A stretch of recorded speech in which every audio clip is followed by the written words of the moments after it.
All right, let's take a moment to recap everything we've covered about EC2 instances and AMIs. From understanding what an AMI is to exploring different EC2 pricing models, you've learned a lot. Let's bring it all together and see how these pieces fit into the bigger picture. Ready? Let's go.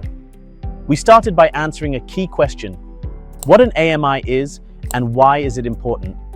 We discussed how AMI, or Amazon Machine Image, is like a blueprint for our EC2 instances. How it contains everything we need to launch an instance: the operating system, software, and configurations.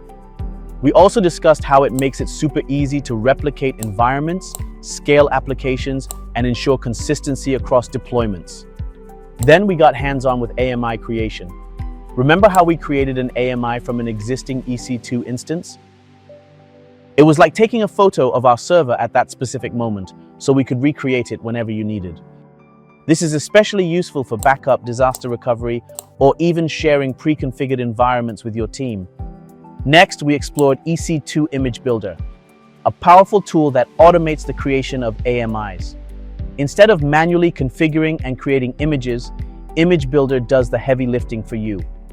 We even got hands-on with setting up an Image Builder pipeline.